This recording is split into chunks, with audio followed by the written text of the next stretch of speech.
हाय दोस्तों, मेरा नाम है अजीत कुमार और आप लोग देख रहे हैं मेरा यूट्यूब चैनल अजूटेक। दोस्तों, हम लोग क्लास 10 के मैथ में पढ़ रहे थे चैप्टर 3, जिसका नाम था दो चर वाले रैखिक समीकरण युग्म। ठीक है, उसमें हमने सब कुछ देख लिया था। ठीक, अब उसके आगे हमने क्या करेंगे, प्रश्नावली 3.1 देखेंगे। ठीक है दोस्तों, अब हमने एक बार देखा था कि a1/a2, ठीक है, या कामा b1/b2 कामा c1/c2, इसका उपयोग करके हम लोग बता सकते हैं कि रेखा प्रतिच्छेदी है, कि समांतर है, कि संपादी है। ठीक है, उसके क्या क्या कंडीशन थे हमने आपको बताए थे। आइए एक बार फिर से डिस्कस कर लेते हैं। यदि a1/a2 is not equal to आता है b1/b2 के, तब क्या था दोस्तों, प्रतिच्छेदी रेखा था। कौन सा रेखा था तब, प्रतिच्छेदी रेखा था। ठीक है, यदि और क्या था a1/a2, ठीक है, इक्वल टू तो हो जाता है b1/b2 के, ठीक है, लेकिन is not equal to c1/c2, तब क्या था कंडीशन हमारा, तब समांतर रेखाएं थी। कैसी रेखाएं थी, समांतर थी।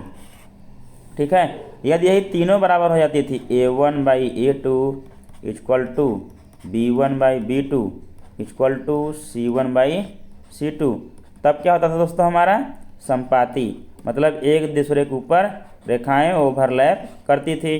ठीक है, यही तीनों कंडीशन था।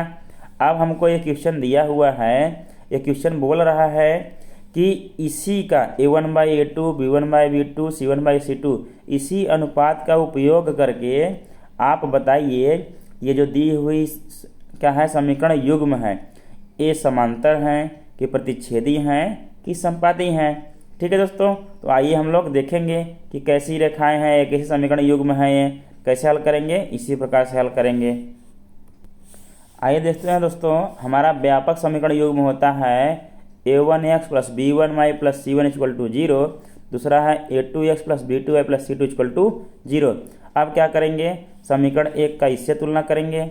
ठीक है, ये दोनों समीकरण एक हम मान लीजिए, समीकरण एक से तुलना करेंगे और इसका क्या करेंगे, समीकरण दो से तुलना करेंगे। ठीक है, तब इनका वैल्यू ज्ञात करेंगे। देखिए a1x यहाँ है, यहाँ 5x है, a1 के स्थान पे क्या है, 5 है, a1 बराबर क्या है, यहाँ पे 5 मिल गया। अब देखिए यहाँ b1y है यहाँ, लेकिन -4y है। ठीक है, तो b1 बराबर क्या हो गया, y तो अपने स्थान पे है, देखिए यहाँ प्लस के स्थान पे क्या है, माइनस है, यहाँ क्या हो जाएगा माइनस, और क्या है 4 है, तो क्या हो जाएगा b1 बराबर 4। अब देखिए प्लस c1 है, यहाँ +8 है, तो क्या हो जाएगा, c1 बराबर क्या हो जाएगा, 8 हो जाएगा।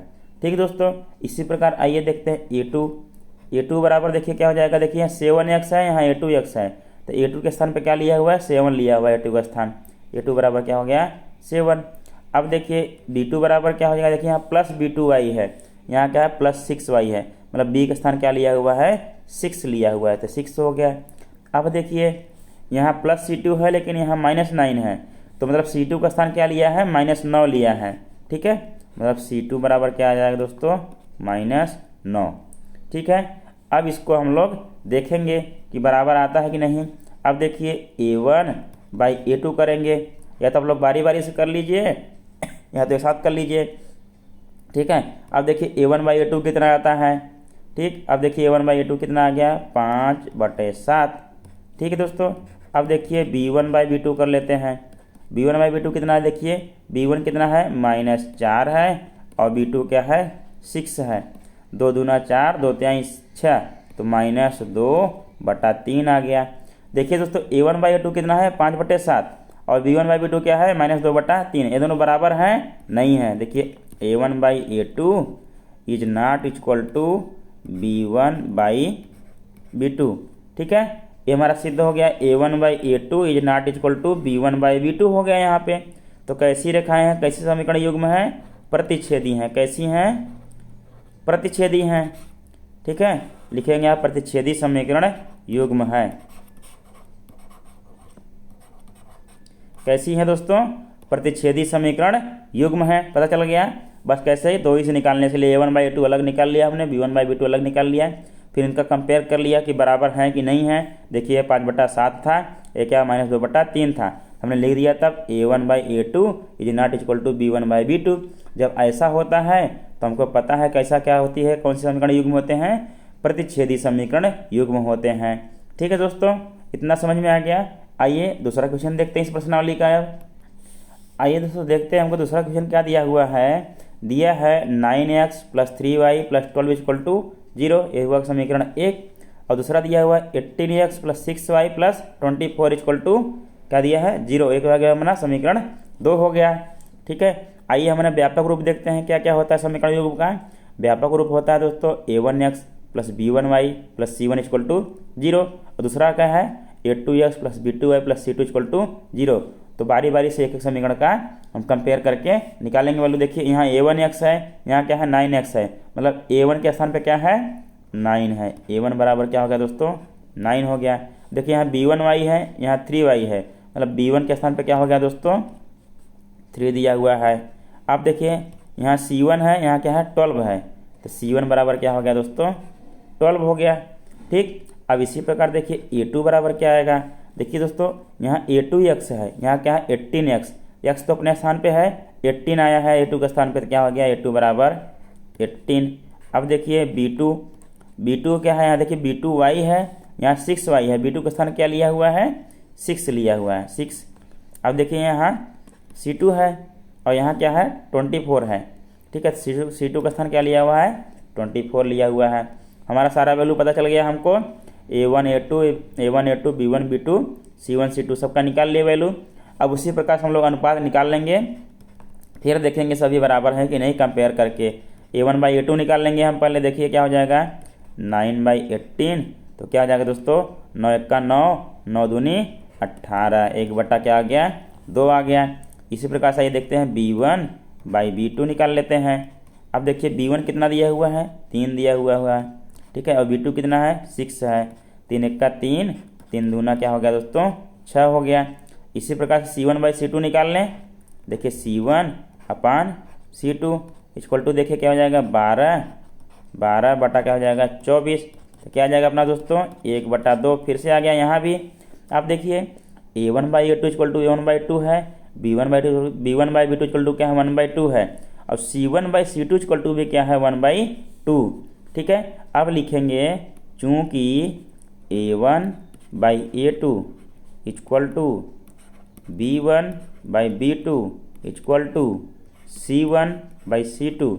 ठीक है, देखिए जब सभी बराबर हो जाते थे हम बताते थे कि सभी का अनुपात a1/a2 = b1/b2 = c1/c2, तब हमने बताया था रेखा कैसी होगी समीकरण युग्म कैसी होगी संपाती होगी। कैसी होगी संपाती होगी। ठीक है, जब तीनों बराबर होंगे कैसे क्या होगा संपाती, मतलब क्या हो गया तब संपाती समीकरण युग्म है।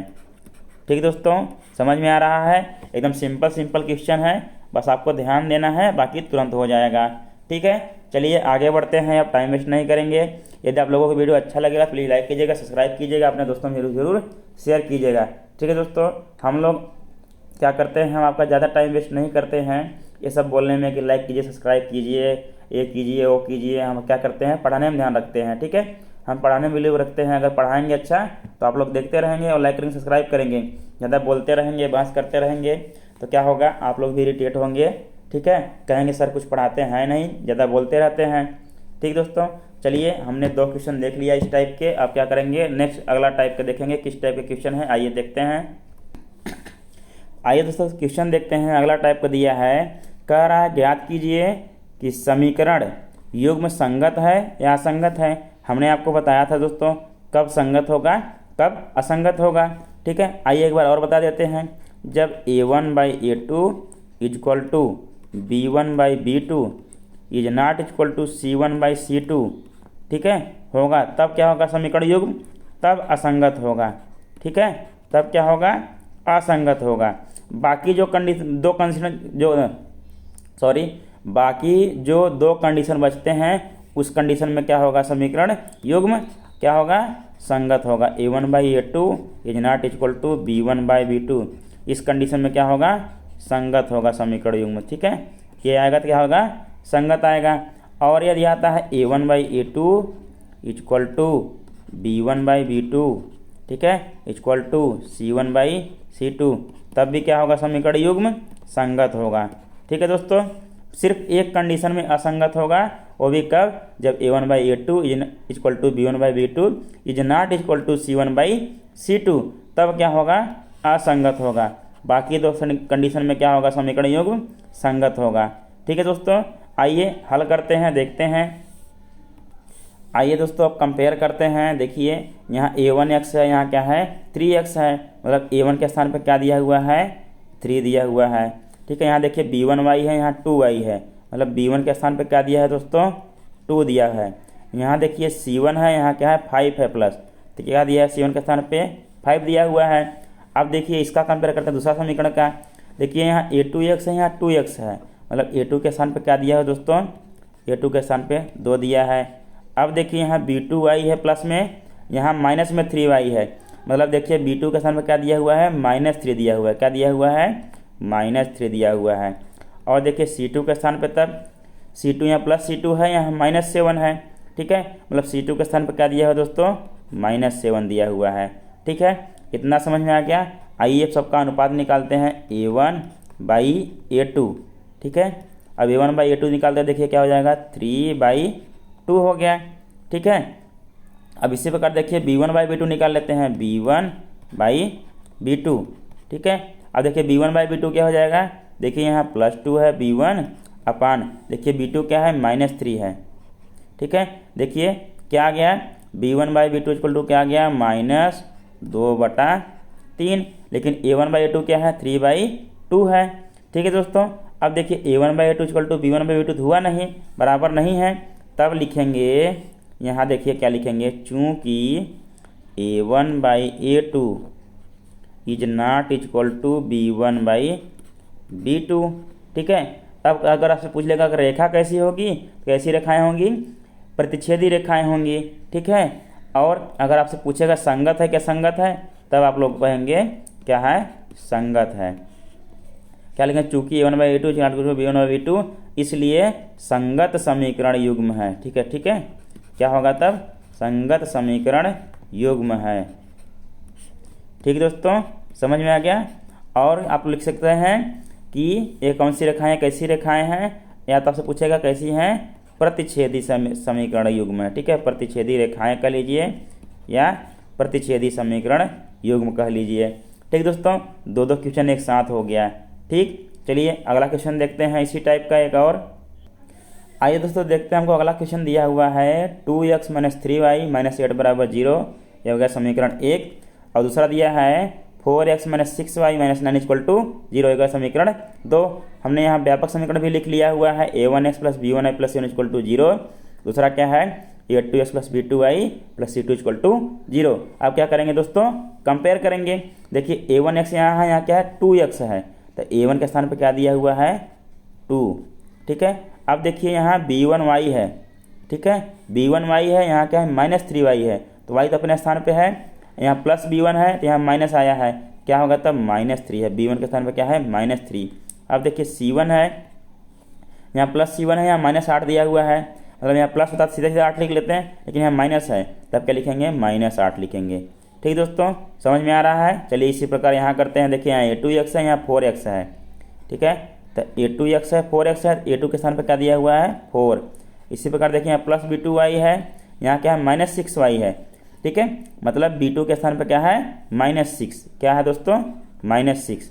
ठीक है, यदि आपको +6y दिया रहेगा सीधे सीधे लिखेंगे B2 = 6, अगर माइनस दिखे तो क्या लिखेंगे B2 = -6। ठीक है, किसी के स्थान पे भी, क्योंकि हमें समीकरण में जो व्यापक समीकरण है दोस्तों उसमें क्या है कि सभी में प्लस प्लस प्लस है, तो कहीं पे अगर माइनस दिखता है तो उसका वैल्यू क्या है माइनस है, तभी यहाँ माइनस आया है। जैसे यहाँ देखिए 4x - 6y - 9 = 0 है, तो A2 देखिए तो प्लस था तो यहाँ लिख दिया A2 = 4, यहाँ -6y हो गया, यहाँ प्लस B2y है। जब यहाँ माइनस लग गया मतलब कि B2 का मान माइनस में था इसलिए माइनस आया है, तो B2 बराबर क्या हो गया तब -6। इसी प्रकार देखिए C2 बराबर क्या हो जाएगा, यहाँ -9 है तो क्या हो जाएगा -9। ठीक है दोस्तों, समझ में आ गया। चलिए अब निकालते हैं सबका अनुपात A1/A2 पहले निकालते हैं। A1/A2 देखिए क्या होगा 2/4, तो क्या आएगा 1/2 आएगा। इसी प्रकार देखिए अब निकालते हैं B1/B2 निकालते हैं। अब क्या देखिए B1 है -3 और B2 क्या है -6, माइनस से माइनस कट जाएगा, बाकी 3 का 3, 3 दूना 6, क्या आ जाएगा 1/2। अब निकालते हैं C1/C2। ठीक है दोस्तों, जब C1/C2 निकालेंगे तब देखिए C1 का मान क्या है -8 है और C2 का मान क्या है -9 है। अब देखिए माइनस माइनस तो कट जाएगा दोस्तों, लेकिन बचा क्या रह जाएगा 8/9 बचा रह जाएगा। अब देखिए ये कंपेयर करते हैं, देखिए A1/A2 और B1/B2 एक दूसरे क्या हैं बराबर हैं, लेकिन C1/C2 के बराबर नहीं है। ठीक है दोस्तों, कंपेयर कर लेंगे क्योंकि देखिए A1/A2 का मान क्या है 1/2 है, B1/B2 का मान 1/2 है, ये दोनों क्या हो गए बराबर हो गए। लेकिन C1/C2 का मान क्या है 8/9 है, मतलब ये दोनों बराबर नहीं है। आइए तब देखते हैं लिखेंगे क्या, चूँकि A1/A2 is equal to B1/B2, ठीक है, is not equal to C1/C2। ठीक है, जब ऐसा होता था हमने बताया था तब क्या होगा असंगत होगा। क्या होगा असंगत, क्या है असंगत समीकरण युग्म है। ठीक है, कैसे समीकरण युग्म है दोस्तों, असंगत समीकरण युग्म है।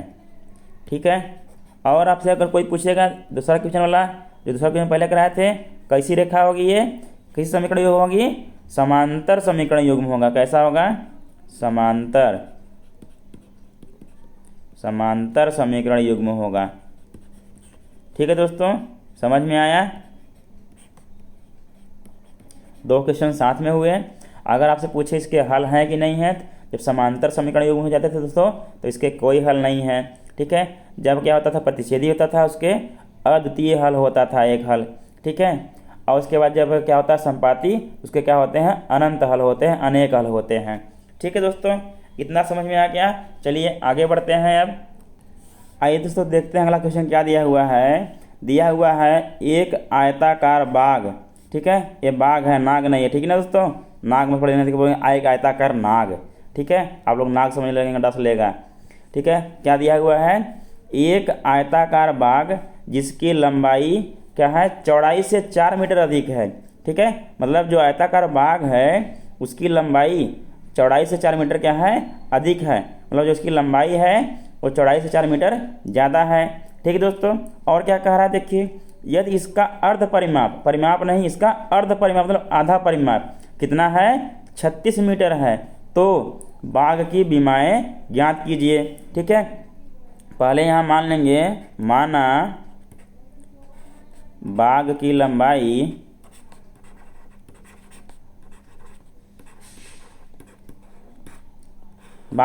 क्या है दोस्तों x मीटर तथा चौड़ाई क्या मान लेंगे, देखिए कितना सिंपल से आएगा, चौड़ाई y मीटर है, कितना है y मीटर है। तब देखिए इतना होगा, तब हम लोग क्या करेंगे प्रश्नानुसार करेंगे, जो भी प्रश्न हमको दिया हुआ है उसके हिसाब से करेंगे। कैसे करेंगे, प्रश्नानुसार, ये लिखना जरूरी है। ठीक है दोस्तों, चलिए अब प्रश्नानुसार देखते हैं। कह रहा जो इसकी लंबाई है, देखिए लंबाई x किससे ज़्यादा है, चौड़ाई से कितना ज़्यादा है 4 मीटर, मतलब x चौड़ाई से कितना है, चौड़ाई क्या है y है, चौड़ाई से 4 मीटर अधिक है। कहते हमको दोनों जब बराबर करना होगा, देखिए ये क्या है लंबाई है, ये लंबाई है x और ये क्या है चौड़ाई है y। अगर हमको कहें दोनों बराबर करना है, यहाँ कह रहा है कि इसकी लंबाई है जो चौड़ाई से 4 मीटर अधिक है, तब तो इसमें 4 जोड़ेंगे तब तो। अगर मान लीजिए कह दे, जैसे देखिए मान लीजिए आपको कह दे कि ये 10 मीटर है। ठीक है, ये कितना है 6 मीटर इधर है। अब दोनों को अगर हमको बराबर करना, हमको कहें आपको कहें कि बराबर कीजिए। ठीक है, इसमें 4 जोड़ेंगे तभी तो बराबर होगा ना, 4 अधिक था ये देखिए, तब इसकी लंबाई अगर 10 हो जाएगी तो ये 6 था चौड़ाई, और क्या हो जाएगा 4 जोड़ेंगे 6 4 10 10 10 दोनों तरफ क्या हो जाएगा बराबर हो जाएगा। मतलब समीकरण को बराबर करने के लिए ऐसा हम लोग करते हैं। ठीक है दोस्तों, इतना समझ में आया। मतलब अब देखिए ये अपना हो गया लंबाई बराबर, देखिए लंबाई क्या था, एक आयताकार बाग जिसकी लंबाई चौड़ाई से 4 मीटर अधिक है। ठीक है, हमने माना लंबाई x मीटर, तो x बराबर क्या हो जाएगा y + 4। जब चौड़ाई में 4 जोड़ेंगे तभी तो हमारा लंबाई आएगा।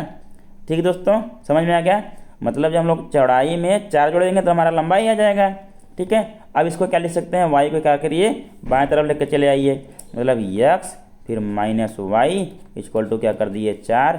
ये क्या हो गया हमारा समीकरण 1। ठीक है, अब हम लोग जानते हैं चूंकि आयत का परिमाप बराबर क्या होता है, आयत का परिमाप बराबर दोस्तों क्या होता है, एक समीकरण तो मिल गया।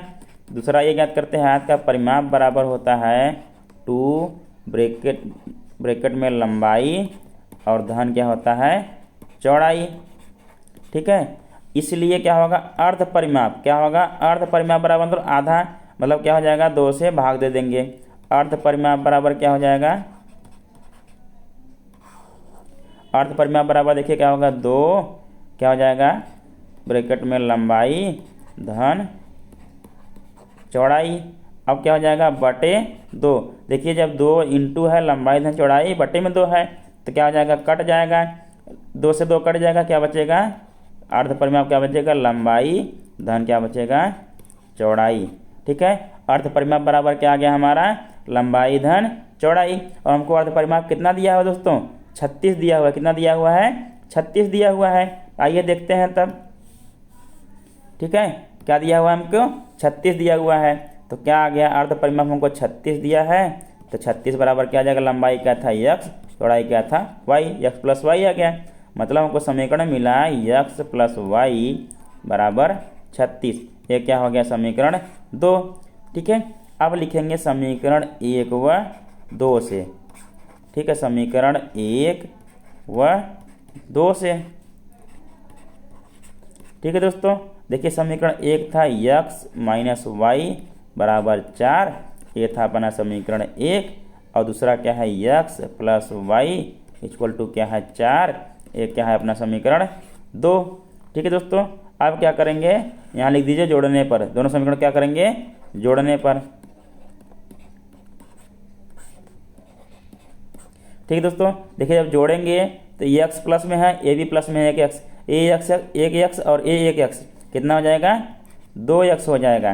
ठीक है, देखिए यहाँ प्लस वाई है या माइनस वाई है, जब प्लस वाई और माइनस वाई क्या हो जाएंगे कट के 0 हो जाएंगे। अब देखिए और दोस्तों यहाँ पे क्या था फिर दोस्तों यहाँ x plus y equal to क्या था 36 था, हमने क्या लिख दिया था 4 लिख दिया था। ठीक है, अब देखिए क्या हो गया x और x जुड़ गए, एक x में x जोड़ेंगे आ जाएगा 2x, लेकिन यहाँ प्लस वाई है या माइनस वाई है दोनों कट के क्या हो जाएंगे 0। अब देखिए तब क्या हो जाएगा बराबर यहाँ 36 है यहाँ 40 है, दोनों क्या है प्लस में है, 36 और 40 क्या हो जाएंगे 36 और 40, मतलब 2x बराबर क्या आ गया दोस्तों 40 आ गया। तो x बराबर क्या आ गया देखिए 40 बटा क्या हो जाएगा 2। अब 40 में 2 का भाग देंगे क्या आएगा 20 आएगा, क्या आएगा दोस्तों 20 आ जाएगा।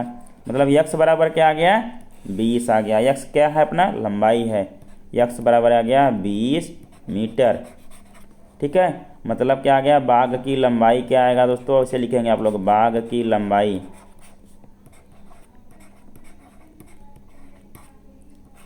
बाघ की लंबाई कितना हो गया तब 20 मीटर हो गया।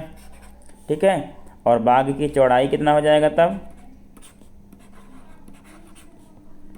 बाघ की चौड़ाई देखिए अभी हमको निकाले तो नहीं हम लोग, अब निकालेंगे। देखिए समीकरण 1 से लिखेंगे बाघ की चौड़ाई बराबर लिखेंगे। अब देखिए यहाँ क्या था ऐसे कर लेंगे, क्या था अपना देखिए समीकरण 1 x minus y equal to क्या था 4, x बराबर क्या आ गया अपना देखिए क्या आया है 20 फिर माइनस वाई बराबर क्या हो गया 4। अब क्या करेंगे y को उधर ले जाएंगे माइनस में है तो हो जाएगा 20 बराबर 4 प्लस वाई। ठीक है, 4 को इधर ले आएंगे। अब देखिए 20 माइनस 4 इक्वल टू क्या हो गया y। अब 20 में से 4 जाएगा क्या हो जाएगा 16 बराबर क्या हो गया y। यही क्या हो गया बाघ की चौड़ाई, क्या होगा दोस्तों ये बाघ की चौड़ाई हो गया। ठीक है, ठीक है दोस्तों, इसमें देखिए कुछ नहीं था जो हमको क्वेश्चन दिया हुआ था। देखिए आइए शुरू से स्टार्ट करते हैं। जो हमको क्वेश्चन दिया हुआ था, देखिए क्वेश्चन दिया हुआ था एक आयताकार बाघ जिसकी लंबाई चौड़ाई से 4 मीटर अधिक है। ठीक है, यदि इसका अर्ध परिमाप 36 मीटर है तो बाघ के लिए बीमा ज्ञात कीजिए। हमने मान लिया था बाघ की लंबाई x मीटर तथा चौड़ाई y मीटर, मतलब पहले हम लोग बीमा मान लिया। ठीक है, पहला प्रोसेस हो गया। दूसरा प्रोसेस हमने प्रश्नानुसार ज्ञात किया, जो कह रहा था वही हमने कर दिया। देखिए क्या कहा था बाघ की जो लंबाई है चौड़ाई से 4 मीटर अधिक है। हमने क्या कर दिया, यक्स फिर बराबर करने के लिए कर दिया वाई प्लस 4, क्योंकि ये लंबाई जो था 4 मीटर अधिक था इससे चौड़ाई से, तो इसमें जोड़ देंगे तो दोनों क्या हो गया, बराबर हो गया। फिर इसके समीकरण ज्ञात कर लेंगे। देखिए फिर वाई को इधर ले आए, क्या हो गया, यक्स माइनस वाई बराबर क्या हो गया, 4 हो गया। ठीक दोस्तों, अब हमको पता है आयत का परिमाप होता है 2 इंटू लंबाई धन चौड़ाई, लेकिन ये बात किया था किसका, अर्ध परिमाप का, तो 2 से भाग कर देंगे इसमें, तब बचेगा अपना लंबाई धन चौड़ाई बचेगा। ठीक दोस्तों, इतना हो गया। इसके बाद देखिए तब क्या होगा, अब इतना होने के बाद 1 मिनट लाइन पर रहिए, आप लोग बने रहिए। हाँ देखिए अब क्या हो गया, उतना हो गया, तो देखिए ये क्या होगा, लंबाई धन चौड़ाई, अर्ध परिमाप कितना दिया हुआ था, 36 दिया हुआ था। ठीक है, इसको लिख दिया, हमारा समीकरण आ गया x plus y equal to 36। फिर हमने क्या किया, समीकरण 1 व 2 से हल किया, इसको देखिए लिख लिया समीकरण 1 और 2, एक्स माइनस वाई बराबर 4 ये समीकरण 1 था, एक्स प्लस वाई बराबर क्या हो गया 36 ये समीकरण 2 था। हमने क्या कर दिया, समीकरण 1 और 2 को जोड़ दिया, यहाँ लिख दिया जोड़ने पर। ठीक है, एक्स और एक्स जुड़ गया, क्या हो गया 2x, यहाँ प्लस वाई और माइनस वाई कट के क्या हो गया 0। अब यहाँ देखिए प्लस 4 है, यहाँ प्लस 36 है, क्या होगा 40 हो गया। तो 2x बराबर हमारा क्या था 40 आया था, तो x बराबर क्या हो जाएगा 40/2 हो गया, बराबर क्या आ गया 20, मतलब x बराबर क्या आ गया हमारा 20 मीटर, जो कि हमने क्या माना था, बाघ की लंबाई माना था। ठीक है, तो बाघ की लंबाई क्या आ गया 20 मीटर। अब देखिए तब बाघ की चौड़ाई हमको निकालना है, क्या लिखेंगे यहाँ समीकरण 1 से। ठीक है, देखिए समीकरण 1 था क्या था, x minus y equal to 4 था, तो हमारा क्या देखिए x की वैल्यू रख दिए 20 आया था, फिर देखिए माइनस वाई रख दिए ऐसे बराबर 4 वैसे ही कर दिए। अब y को क्या किए, उधर ले गए, देखिए 20 बराबर क्या हो गया 4 प्लस वाई हो गया। अब देखिए अब क्या 4 को इधर लाएं बाएं तरफ, तो 20 माइनस 4 इक्वल टू क्या हो गया y, 20 में 4 क्या आ गया 16। अब देखिए अगर आप लोग यहाँ देखेंगे भी, तो देखिए लंबाई कितनी है 20 और चौड़ाई कितनी है 16। देखिए इससे 4 मीटर अधिक है कि नहीं है, ये देखिए लंबाई देखिए चौड़ाई से 4 मीटर अधिक है। ठीक है, समझ में आ गया दोस्तों, धन्यवाद। अगर आपको ये वीडियो अच्छा लगा तो प्लीज़ लाइक कीजिएगा, सब्सक्राइब कीजिएगा, अपने दोस्तों जरूर शेयर कीजिएगा। धन्यवाद दोस्तों।